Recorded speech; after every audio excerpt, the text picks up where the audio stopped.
O Senhor esteja convosco. Ele está no meio de nós. Proclamação do Evangelho de Jesus Cristo segundo Lucas. Glória a vós, Senhor. Naquele tempo, os fariseus perguntaram a Jesus sobre o momento em que chegaria o reino de Deus. Jesus respondeu: o reino de Deus não vem ostensivamente. Não se poderá dizer está aqui ou está ali, porque o reino de Deus está entre vós.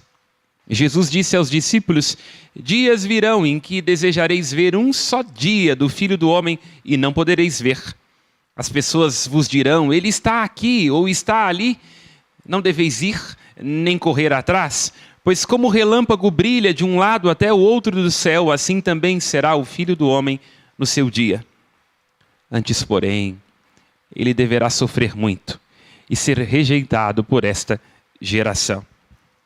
Palavra da salvação. Glória a vós, Senhor. Pelas palavras do Santo Evangelho, sejam perdoados os nossos pecados. Amém.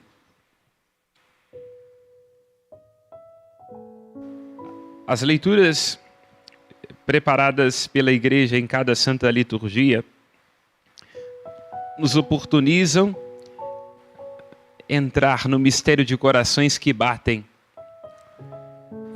Vemos no Salmo bater o coração de Deus, quando revela-se como o apoiador de Jacó, de Israel. Vemos na primeira leitura pulsar o coração do apóstolo Paulo em favor de Onésimo, seu filho. Vemos pulsar os nossos corações cada vez que tomamos consciência daquilo que diz o Evangelho que acabamos de escutar. O reino está no meio de nós. Vamos nos deter hoje nesta reflexão a partir destas expressões. O coração que pulsa, o interior. Começamos nós à luz da primeira leitura, a carta de São Paulo a Filémon. Um trecho das Sagradas Escrituras de pouquíssimos versículos, onde nós vemos o apóstolo Paulo dirigir-se a Filémon, pedindo a ele que receba de volta Onésimo, um escravo seu que fugiu. A primeira leitura não nos oportuniza fazer o motivo da fuga deste escravo, mas todos nós podemos neste lugar nos encontrar.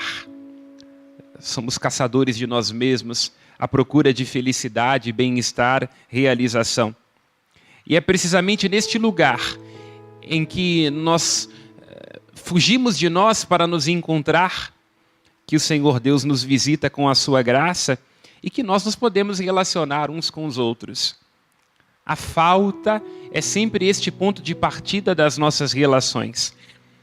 Quando nós nos pomos a nos relacionar com alguém, num namoro, num casamento, num trabalho, o ponto de partida é a nossa falta. O desejo de que alguém nos envolva com o seu calor, com a sua complacência, com o seu olhar, com o seu abraço, com o seu corpo, com a sua alma. É isto que nos faz e que nos constitui como seres humanos. Não é bom que o homem esteja só. Esta frase dita no início do livro do Gênesis revela toda a nossa condição. O apóstolo Paulo, então, envolve-se com Onésimo, que foge de Filémon e vai para junto dele, e ele se torna um apoio, um consolo, como é a amizade autêntica que todos nós experimentamos por uma pessoa. Amigos de afeição comprovada, quando nós os encontramos, nos vai lembrar a peça Hamlet, devemos atá-los com laços de aço ao nosso coração. Paulo, amigo de Jesus Cristo, prisioneiro do seu Evangelho, entende-se também obrigado e prisioneiro do amor para com Onésimo. E cumprindo aquilo que é justo, devolvendo a Filémon aquilo que lhe pertence, o seu escravo, diz com Filémon: devolvo do ponto de vista legal um escravo, mas recebe-o como um irmão e como ao meu coração.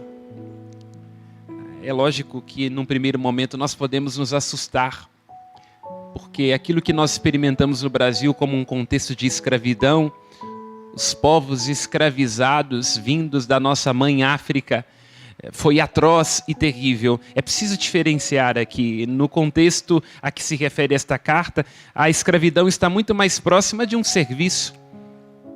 Não tem aqui a atrocidade do que se revelou na América Latina, vergonha para nós, durante todo o período em que os povos foram escravizados nesta nossa parte da terra de Santa Cruz. Aqui, falando do serviço, dentro daquela que era a mentalidade própria do mundo antigo, o apóstolo Paulo é um filho do seu tempo, em certa perspectiva, fala ao anunciar o evangelho da graça para algo que transborda as leis do tempo, mas também tem uma consciência circunscrita aos momentos da história, como é próprio de todos os homens e todas as mulheres. Ele não tem ainda os pressupostos sociológicos, antropológicos, para entender que a escravidão não condiz com a dignidade humana, mas ele lança aqui um preceito que nos leva a perceber a capacidade de atualização durável do Evangelho. O Evangelho não está circunscrito aos limites do tempo. Ele diz: eu prefiro, Filémon, ao pedir que receba Onésimo, apelar não à tua obrigação, mas à tua caridade. O amor, o ágape no grego, um mandamento tão antigo e tão novo que nos faz encontrarmos a todos como irmãos. O amor que dissimula ofensas, o amor que nos faz ser pacientes, o amor que nos faz sermos magnânimos, o amor que jamais passará, como vai lembrar o apóstolo das gentes na carta aos Coríntios. O amor, a grande promessa do coração humano, como nos vai lembrar o mesmo apóstolo na carta aos Romanos capítulo 13, somos devedores do amor uns dos outros. Nada queirais dever uns aos outros, a não ser o amor.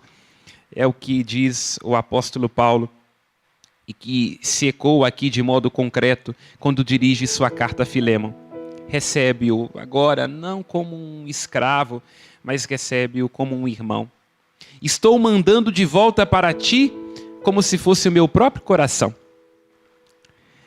Aqui a tradução não é muito feliz.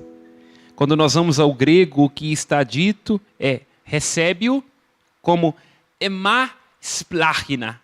Recebe-o como as minhas vísceras, como a minha intimidade mais profunda, como ao útero de uma mulher. É o amor, não é? Quando nós amamos alguém, nós fazemos a experiência de ter um coração para fora. Quando a gente ama alguém, a gente não consegue dormir enquanto a pessoa não chegou. Quando a gente ama alguém, mesmo que o outro nos ofenda, nós lhe damos uma outra oportunidade de mostrar uma outra versão de si. Não é assim que fazem as mães, as avós? Esperam dia e noite para que aquele filho preso volte sendo uma outra pessoa?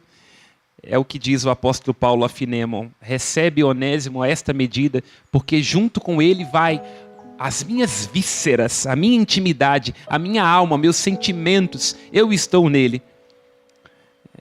Aqui está a profundidade, a largura da riqueza do Evangelho da graça de nosso Senhor Jesus Cristo. Um amor que é para além do apego, um amor que vai para além do interesse humano, um amor que inclusive supera os limites próprios do direito de cada momento. Um amor que é eterno, que é capaz de florescer e que nos faz transbordar para além dos nossos interesses e das nossas interdições. Recebe-o assim, lembra o apóstolo Paulo. E quando nós vamos ao Salmo, aqui está dito: feliz quem se apoia no Deus de Jacó.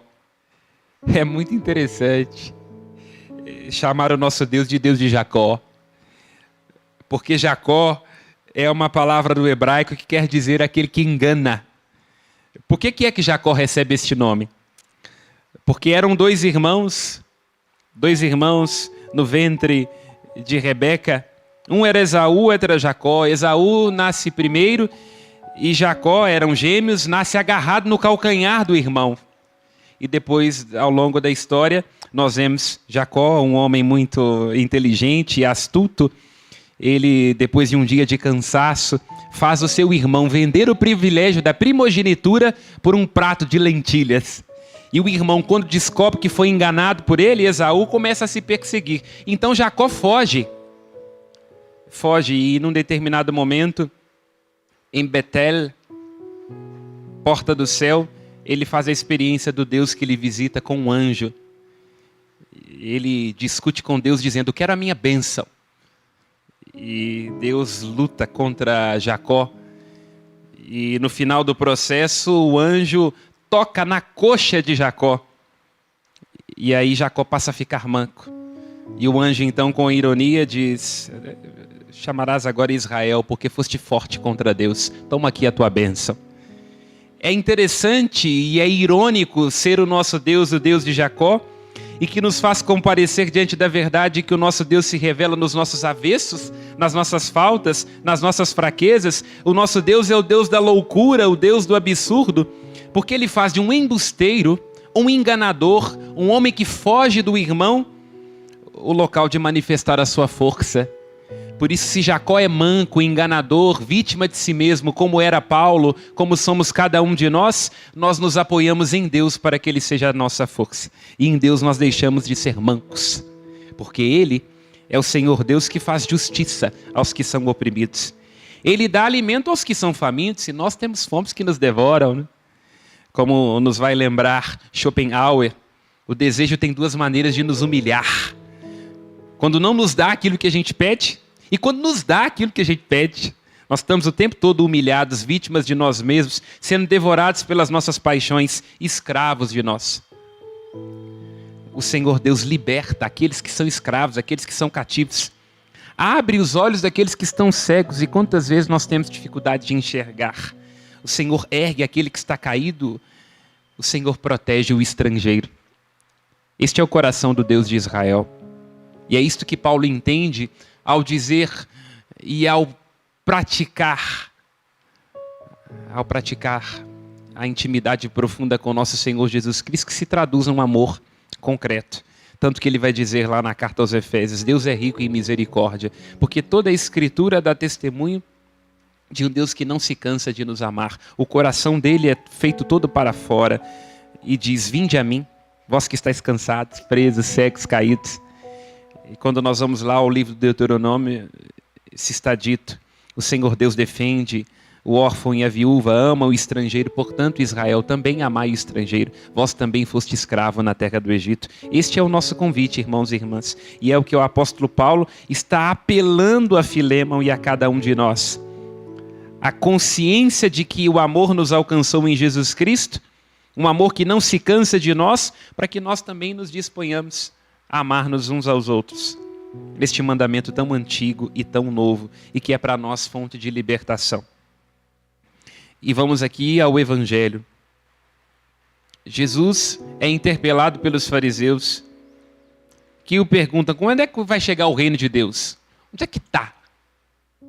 Como nós podemos perguntar, está em qual rito, está em qual parte? O que eu tenho que fazer? É qual prática, é qual novena, qual devoção? Onde é que está? Onde é que está o rei? Onde é que está o Salvador? Onde é que está o Messias? Em quem que eu voto? Como é que é? E Jesus diz, onde é que está? O reino de Deus não vem ostensivamente. A gente queria, né, uma formulação clara para dizer, não, é desse jeito, vota naquele ali. É dessa forma, é dessa maneira, é naquele grupo. Jesus diz, não tem nada a ver com isso. Vem como um relâmpago. E, sobretudo, o reino de Deus está entre vós. Outra tradução que não é feliz. Pode se traduzir, está entre vós, mas o que está lá no grego é bem assim, Basileia Tulteu, o reino de Deus, estou. Himon estin. O reino de Deus está dentro de vós. Dentro de vós. Estou himon estin, dentro de vós. Lá onde houver amor, disponibilidade, acolhida da santa palavra de Deus. Lá onde houver uma alma, e aí pode ser você, eu, num esforço diário de paciência, de heroicidade cotidiana, lá onde houver uma alma que arrisque-se ao amor, esta experiência tão dolorosa de altíssimo investimento e de retorno incerto, ali estará o reino de Deus todo inteiro, a trindade inteira revela-se. Ali está toda a graça e toda a verdade. E quero terminar esta reflexão à luz daquela música belíssima de São Paulino, de Aquileia. Ele escreve aquele canto Ubi Caritas que nós cantamos na Quinta-feira Santa, o dia em que o coração de Cristo se rasga e ele se mostra servo. Estou no meio de vós como aquele que serve, lava os pés dos discípulos. São Paulino de Aquileia, depois de uma experiência de confusão na sua diocese, ele volta para casa, sabe aquelas reuniões do conselho, que a gente fica assim, meu Deus do céu, não é possível, a igreja está cheia de gente tapada, que não se entende, quando é que nós vamos parar de brigar, e o padre, aquela coisa toda, e ele escreve aquele hino belíssimo, Ubi Caritas, onde o amor e a caridade, Deus aí está o reino, né? E assim se diz naquele hino, ne nos mente dividamos, nem em mente sejamos divididos. Cessem urdi a malinha, cessem os impulsos malignos, cessem as divisões, cessem lintes. Et in medio nostri sit Christus Deus. E em nosso meio, dentro de nós, seja Cristo Deus. Deus nos dê a graça deste amor que percorre nossas veias, amor que inspira, amor que nos transborda, amor que não se cansa nem cansa, o amor do reino de Deus dentro de nós. Estou, remon, estin, dentro de nós, pulsando em nós, aí, dentro do seu coração. Louvado seja nosso Senhor Jesus Cristo. Para sempre seja louvado. Ao céu as nossas preces.